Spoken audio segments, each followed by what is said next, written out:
Hey everyone, this is Akanksha and I welcome you guys to mobile पाठशाला।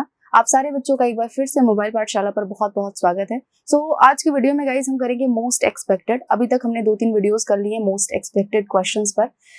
तो वो सारे वीडियोस आपके लिए काफी इंपॉर्टेंट है। अगर वीडियोस में कोई भी डाउट है आप लोगों को तो कॉमेंट सेक्शन में जरूर बताएं और वीडियोज को शेयर किया करें, ठीक है। स्टार्ट करते हैं फर्स्ट क्वेश्चन से guys. The Indian farmers have been reeling under the weight of illiteracy since time immemorial. तो इस क्वेश्चन में क्या एरर है बताइए। स्टार्ट करेंगे। The Indian farmers have been reeling under the weight of illiteracy since time immemorial. तो काफी लंबे समय से, काफी लंबे सेंचुरीज से, इमेमोरियल का मतलब होता है लंबे समय से, शताब्दियों से जो फार्मर्स हैं वो इलिटरेसी को झेल रहे हैं, यानी कि अज्ञानता को झेल रहे हैं। तो यहाँ पर गाइस देखिए, यहाँ पर जो आपका एरर होगा वो बन सकता था, मतलब एरर इस क्वेश्चन में कोई भी नहीं है। एरर हो सकता था आपका अगर सिंस के प्लेस पर हम फॉर का यूज करते हैं, क्योंकि फॉर हम यूज करते हैं सर्टेन पीरियड ऑफ टाइम के साथ में और सिंस का यूज होता है सर्टेन पॉइंट ऑफ टाइम के साथ में। तो क्योंकि यहाँ पर हमने पॉइंट ऑफ टाइम को ही डिस्कस किया है कि शताब्दियों से ही जो है, इमेमोरियल टाइम से ही जो है फार्मर्स जो है इलिटरेसी को क्या कर रहे हैं, सफर कर रहे हैं, झेल रहे हैं, ठीक है ना। तो यहाँ पर आपका नो एरर हो जाएगा इस क्वेश्चन में। There is no error at all. Next, it is difficult to make friends with her, she is constantly in the offensive. So यहाँ बताइए क्या एरर है इस क्वेश्चन में। It is difficult to make friends, मतलब काफी जो है उसको दोस्त, it is difficult to make friends with her, उसको दोस्त बनाना काफी ज्यादा डिफिकल्ट है। शी इज कॉन्स्टेंटली, वो लगातार ऑफेंसिव है। तो यहाँ पर इन द ऑफेंसिव नहीं होना चाहिए, यहाँ ऑन द ऑफेंसिव है। ये आपका प्रेपोजिशन का एरर था जो कि काफी इंपॉर्टेंट है। फिर से बोल देती हूँ कि जो बच्चे मेंस की तैयारी कर रहे हैं, जो मेंस का एग्जाम देने वाले हैं गाइस, आप लोग प्रेपोजिशन का चैप्टर अच्छे से पढ़ करके जाइएगा। कई क्वेश्चंस आपके प्रेपोजिशन पर इस बार बनेंगे जरूर। प्रीवियस ईयर पेपर जो 2017 का है उसे भी एक बार एनालिसिस करके उसका जाइएगा, वो भी आपको काफी हेल्प करेगा। नेक्स्ट हम क्वेश्चन पर आते हैं। I needed that money so desperately, it was like manna from heaven when it arrived. So इस क्वेश्चन में क्या है एरर बताइए। चलिए,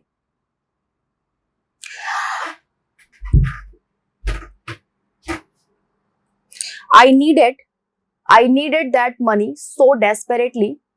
अब आपने ये सेंटेंस जो है एंड कर दिया, आई needed that money so desperately, and कर दिया आपने सेंटेंस को। अब उसके बाद कॉमा करके आपने नेक्स्ट क्लॉज स्टार्ट किया, नेक्स्ट सेंटेंस स्टार्ट किया। तो देखो, जब भी हम नेक्स्ट सेंटेंस स्टार्ट करते हैं तो वो जो आपका नेक्स्ट क्लॉज होता है या नेक्स्ट सेंटेंस होता है उसी से ही रिलेटेड आपका दूसरा क्लॉज होता है। यानी कि ये आपका हो जाता है प्रिंसिपल, तो दूसरा सबऑर्डिनेट हो जाता है ना। तो प्रिंसिपल और सबऑर्डिनेट क्लॉज को कनेक्ट करने के लिए आप कॉम्प्लेक्स, या आप कह सकते हो कि आप कंजंक्शन यूज करते हो, है ना। कॉम्प्लेक्स सेंटेंस होता है ना, जहां पर एक सबऑर्डिनेट और एक आपका प्रिंसिपल क्लॉज होता है, वो सेंटेंस क्या होते हैं आपके, कॉम्प्लेक्स सेंटेंस होता है।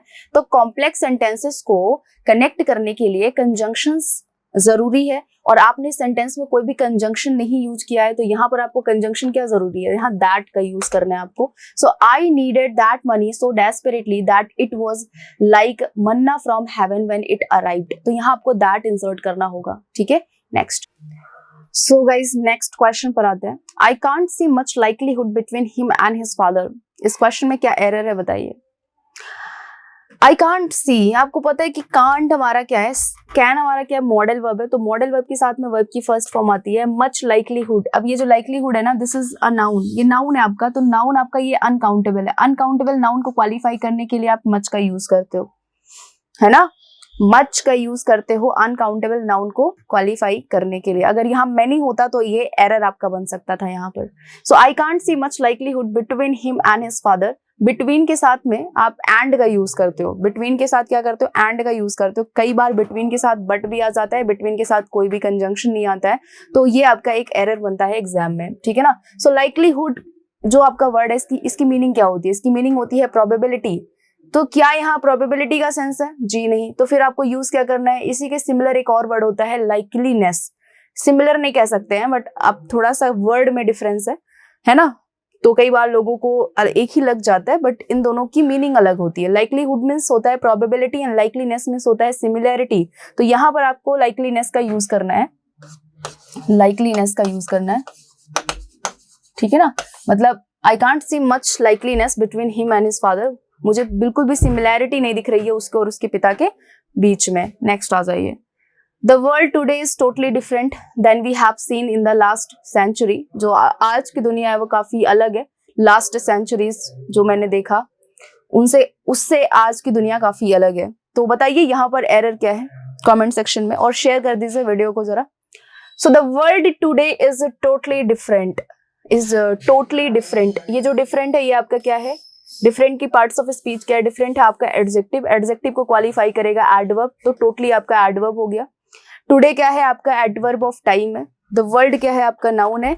सो यहाँ पर जो वर्ल्ड है आपका ये सिंगुलर है, सिंगुलर है तो यहाँ पर इसका इज यूज किया गया है, ये टोटली एडवर्ब है जो क्वालिफाई कर रहा है एडजेक्टिव डिफरेंट को। अब यहाँ पर देखिए प्रेपोजिशन का फिर से एरर आ गया है। जब भी आप डिफरेंट का यूज करते हैं तो डिफरेंट के साथ में जो प्रेपोजिशन फॉलो किया जाता है वो फॉलो किया जाता है फ्रॉम। डिफरेंट के साथ क्या प्रेपोजिशन फॉलो किया जाता है, फ्रॉम फॉलो किया जाता है। तो यहाँ देन आप हटा दीजिए, ठीक है ना। यहाँ पर क्या हो जाएगा आपका, देन के प्लेस पर आप फ्रॉम का यूज करोगे। We have seen in the last century, जो हमने लास्ट सेंचुरीज में देखा उससे आज की दुनिया काफी अलग है। तो यहाँ जो एरर था that is in the B part. Next आ जाइए। Of all the teachers I have ever met doctor Subramaniam is the most remarkable teacher. मतलब जितने भी टीचर से मैं मिली हुई हूँ उसमें से सुब्रमण्यम जो है वो काफी रिमार्केबल है। तो बताइए यहाँ पर क्या एरर है इस क्वेश्चन में, क्वेश्चन नंबर 6 में एरर बताइए। Of all the teachers I have ever met doctor Subramaniam is the most remarkable teacher. So guys यहाँ देखेंगे जब भी आप ऑल द टीचर्स, जब भी ऑफ ऑल द से कंपेयर करते हो, एक चीज मेरी बात ध्यान से सुनना, जब भी आप ऑफ ऑल द से कंपेयर करते हो तो आप हमेशा क्या फॉलो करते हो, सुपरलेटिव डिग्री फॉलो करते हो, सुपरलेटिव डिग्री फॉलो करते हो। मैं एग्जाम्पल भी दूंगी, आप घबराओ नहीं, बिल्कुल ठीक है ना। सुपरलेटिव डिग्री फॉलो करते हो आप, और सुपरलेटिव डिग्री के साथ एक चीज याद रखना कि आप सुपरलेटिव डिग्री के साथ एडजेक्टिव में या तो EST का यूज करते हैं या फिर एडजेक्टिव के पहले क्या लगाते हैं, मोस्ट का यूज करते हैं। सो यूज इधर EST और मोस्ट। एक और बात है, इसके पहले आप द का यूज करते हैं, द मैंडेटरी है सुपरलेटिव डिग्री के पहले, ठीक है ना। So of all the teachers I have ever met, जिनसे मैं अभी तक मिली हुई हूँ, doctor Subramaniam is the most remarkable teacher. जैसे मैं एग्जाम्पल देती हूं आपको,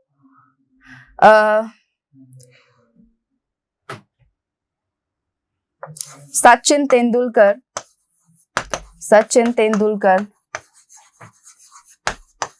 is the greatest player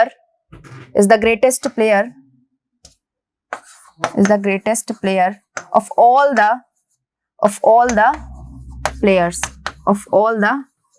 तो आपने समझा क्या। अब एग्जाम में एरर कैसे बनेगा, एग्जाम में आपको एरर देगा ऑफ ऑल के साथ में आपको कंपैरेटिव डिग्री दे देगा, तो ये आपका एरर एग्जाम में बन सकता है। तो याद क्या रखना है कि ऑफ ऑल द के साथ में हमेशा सुपरलेटिव डिग्री फॉलो की जाती है, ठीक है। चलिए नेक्स्ट हम आते हैं क्वेश्चन पर।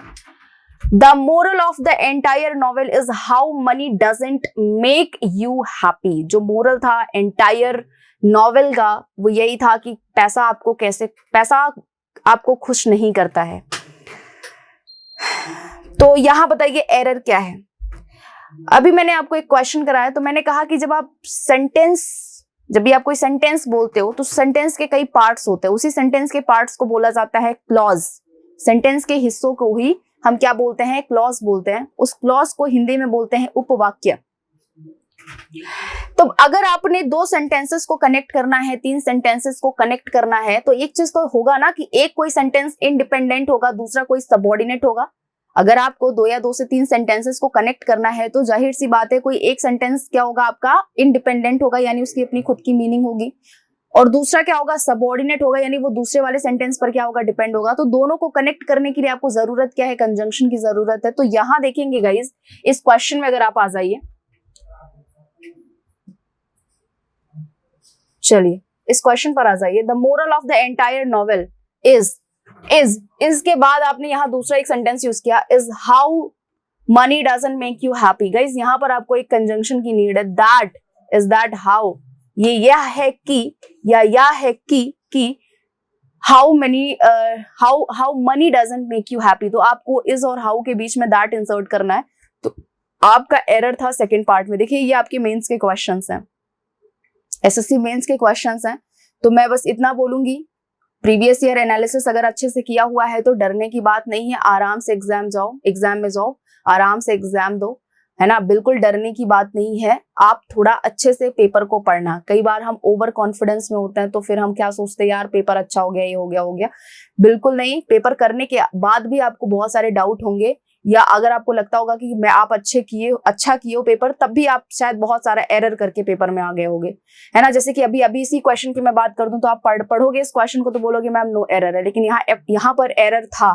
तो इसी बात को ध्यान में रखना है कि कई बार आप ओवर कॉन्फिडेंट होते हैं और आप जाकर के एग्जाम में ये सोच करके सारे क्वेश्चन पेपर अटेम्प्ट करते हैं और ये घर पे आते सोच के कि आपने सब बढ़िया किया है, लेकिन एरर हो सकता है। इसलिए धैर्य से, अभी भी टाइम है, आराम से पढ़िए, अभी भी टाइम है, पेपर को एनालिसिस कर लीजिए जो प्रीवियस ईयर के पेपर्स हैं, और फिर उसके बाद जो है आप आराम से पेपर दीजिए, कोई दिक्कत नहीं है। बट ओवर कॉन्फिडेंट मत होना, ओवर कॉन्फिडेंट में बहुत ज्यादा बच्चे गलतियां कर देते हैं। बस आप अच्छे से जितना भी पढ़े हुए हैं उसको एक बार रिवाइज कर लो, उसके बाद एग्जाम में जाओ, ठीक है ना। आगे बढ़ते हैं। That store hadn't hardly any of those goods. Goods means क्या होता है बेटा, सामान होता है। That store hadn't hardly, ये आप हार्डली जानते हो, हार्डली का जो पार्ट्स ऑफ स्पीच है वो है एडवर्ब। यहाँ बताइए जरा क्या एरर है इस क्वेश्चन में, क्वेश्चन नंबर 8 का बताइए। चलिए, सो गाइज हार्डली जो है वो आपका एडवर्ब है। कैसा एडवर्ब है, नेगेटिव एडवर्ब है। हार्डली का मीन्स होता है मुश्किल से, हार्डली, स्कार्सली, बेयरली, इन तीनों वर्ड का मतलब क्या होता है, मुश्किल से। तो ये वर्ड पहले से नेगेटिव है और नेगेटिव एडवर्ब है, तो इनके साथ में नेगेटिव आप दोबारा यूज नहीं करोगे। पहले से तो ये नेगेटिव है, फिर से नेगेटिव यूज नहीं करना है। तो फिर यहाँ इस प्लेस पर करना क्या है, यहाँ करना है आपको डिड नॉट हैव। वैसे तो सेंटेंस आपका पास्ट में है तो यहाँ आपको यूज करना है did not have any of those goods, ठीक है ना। यहाँ हैड एंड हार्डली नहीं होगा क्योंकि हार्डली नेगेटिव है, तो नेगेटिव वर्ड के साथ फिर से नेगेटिव आपको यूज नहीं करना है। नेक्स्ट आ जाइए। चलिए अब आ जाते हैं सेंटेंस इंप्रूवमेंट पे। She told the children not to stop the work. ये इस पार्ट को इंप्रूव करना है आपको, इस पार्ट को इंप्रूव करना है। बताइए इस पार्ट को कैसे इंप्रूव करेंगे आप। She told the children not to stop the work. बताइए इस पार्ट को इंप्रूव करने के लिए आप कौन सा ऑप्शन सेलेक्ट करेंगे, फटाफट से बताइए। देखिए गाइज, ये जो सेंटेंस है ये आपका इनडायरेक्ट स्पीच में है, और इनडायरेक्ट स्पीच में आप जो है डोंट का यूज नहीं करेंगे। इनडायरेक्ट स्पीच में आप डोंट का यूज नहीं करेंगे, तो आपको अगर नेगेटिव सेंटेंस है, नेगेटिव इंपेरेटिव सेंटेंस है, तो उसे आप नॉट टू का ही यूज करते हैं, मतलब उसे नॉट टू में ही यूज करते हैं। तो सेंटेंस नेगेटिव है, सेंटेंस आपका नेगेटिव है, सेंटेंस इनडायरेक्ट स्पीच में है, और सेंटेंस का जो स्पीच है वो आपका क्या है, इंपेरेटिव है। तो इंपेरेटिव सेंटेंसेस में डू नॉट का यूज इनडायरेक्ट स्पीच में हम नहीं करते हैं। इंपेरेटिव सेंटेंस में, मेरी बात ध्यान से सुनना, इंपेरेटिव सेंटेंसेस में डू नॉट का यूज हम इनडायरेक्ट स्पीच में नहीं करते हैं। उसे हम कैसे यूज करते हैं, नॉट टू करके करते हैं, और टू के साथ क्या आता है, वर्ब की फर्स्ट फॉर्म आती है। तो यहाँ इस सेंटेंस में कोई इंप्रूवमेंट करने की हमें नीड नहीं है, ठीक है ना। डी ऑप्शन हो जाएगा यहाँ correct option. He succeed by didn't of hard work. He succeeded by didn't of hard work. क्या इस डिंट ऑफ को आपको करेक्ट करने की जरूरत है, ये डिंट ऑफ को आप जो है इंप्रूव करके क्या इसमें सेलेक्ट कर सकते हैं, कौन सा ऑप्शन आप सेलेक्ट कर सकते हैं, bye means of, by doing, by virtue of, you know improvement. He succeeded by doing of hard work, मतलब उसने बहुत ज्यादा मेहनत करी और उससे वो क्या हो गया, सक्सेस हो गया। By doing of hard work हो जाएगा यहाँ पर करेक्ट आपका। Next, you have read that book for ages. तुमने ये किताब सालों पहले ही पढ़ ली है। तो यहाँ पर बताइए इस हैव रेड को आपको जो है करेक्ट करके क्या आप ऑप्शन सेलेक्ट करेंगे, have been reading, have had read, will be reading, या नो इंप्रूवमेंट। बताइए क्वेश्चन नंबर 3 का आंसर बताइए क्या होगा।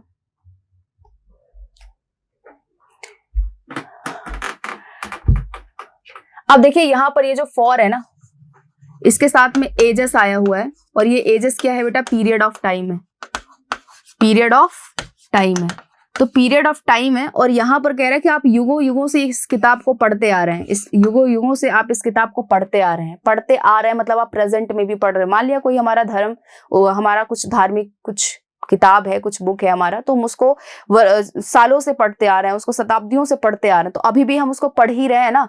अरे भाई कोई काम पास्ट से शुरू होकर के प्रेजेंट तक कंटिन्यू रहता है, उस सेंटेंस को किस में आप यूज करते हो? प्रेजेंट परफेक्ट कॉन्टिन्यूअस में। तो यहाँ होना क्या चाहिए? यहाँ प्रेजेंट परफेक्ट कॉन्टिन्यूअस होना चाहिए, यानी कि फर्स्ट ऑप्शन आपका करेक्ट हो जाता है।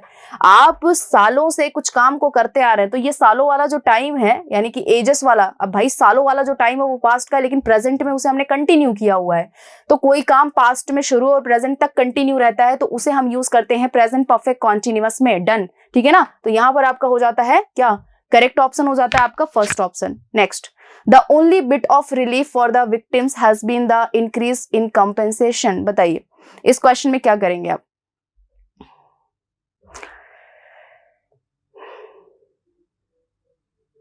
चलिए क्वेश्चन नंबर 4 का आंसर बताइए क्या होगा? The only bit of relief, यानी कि जो थोड़ा उनको रिलीफ मिला विक्टिम्स को, has been the increase in compensation. देखिए अगर वहां हैज बीन है ना, तो इसे क्या होना चाहिए? इसे इंक्रीज्ड होना चाहिए, इसे इंक्रीज्ड होना चाहिए, बट ये यहाँ इंक्रीज्ड है नहीं। तो यहाँ जो आपका करेक्ट ऑप्शन होगा, यानी इसको इंप्रूव करना है, हैज बीन को इंप्रूव करना है, तो यहाँ पर आप करोगे वर का यूज, वर का यूज करोगे, ठीक है ना, वर का यूज करोगे। The only bit of relief for the victims were the increase in compensation, जो कि इंक्रीज हुआ कंपेंसेशन में, उससे जो है विक्टिम्स को काफी रिलीफ मिली। तो यहाँ पर आपका फर्स्ट ऑप्शन हो जाएगा। नेक्स्ट आ जाइए। ओके गाइस, तो नेक्स्ट क्वेश्चन पर आते हैं। I am not sure why she is wanting to see him. इस पार्ट को इंप्रूव करने के लिए आप कौन सा ऑप्शन सेलेक्ट करेंगे? She wants, does she want, is she wanting, या नो इंप्रूवमेंट। तो पहली चीज तो वांट क्या है? आपका स्टेटिव वर्ब है। Stative verb can not be used in ING form, तो इसलिए आपका ये वांटिंग होगा नहीं। और हम कभी भी सेंटेंस जो आपका क्लॉज है उसे इंटरोगेटिव फॉर्म में यूज नहीं करते हैं, तो इसलिए जो आपका करेक्ट ऑप्शन हो जाएगा वो हो जाएगा शी वांट्स। वांटिंग आपका गलत वर्ड है, वांटिंग कोई वर्ड नहीं होता है, ठीक है ना। और शी आपका सिंगुलर है, तो सिंगुलर के साथ में सिंगुलर वर्ब आएगा, तो फर्स्ट ऑप्शन यहाँ करेक्ट हो जाता है। Next, it has been 2 years since I have seen him last. इस पार्ट को इंप्रूव करने के लिए कौन सा ऑप्शन आप सिलेक्ट करेंगे? सेंटेंस इंप्रूवमेंट का क्वेश्चन है, तो आपको इसी क्वेश्चंस में आपको सिलेक्ट करना होगा इस पार्ट को इंप्रूव करने के लिए। अब देखेंगे यहाँ पर इट हैज बीन 2 years, मतलब 2 साल हो गए हैं, 2 साल हो गए हैं, 2 year 2 साल हो गए हैं। तो आगे बढ़ेंगे। सिंस, ये सिंस क्या है आपका? ये सिंस है आपका प्रेपोजिशन कंजंक्शन दोनों होता है। सिंस का यूज हम करते हैं पास्ट पॉइंट ऑफ टाइम के साथ में। सिंस के साथ पास्ट पॉइंट ऑफ टाइम आता है, पास्ट पॉइंट ऑफ टाइम आता है। यहां आपने ये प्रेजेंट परफेक्ट सेंटेंस यूज कर रखा है, जो कि रॉन्ग है। इसके साथ आपको पास्ट पॉइंट ऑफ टाइम या पास्ट इंडेफिनिट टेंस यूज करना होता है। तो आपका जो करेक्ट ऑप्शन हो जाएगा वो हो जाएगा सिंस आई सॉ हिम, ठीक है ना, सी ऑप्शन करेक्ट है। सो आज के लिए इतना ही गाइस, और मोस्ट एक्सपेक्टेड क्वेश्चंस की सीरीज आपकी चलती रहेगी। Thank you so much, bye bye, take care guys.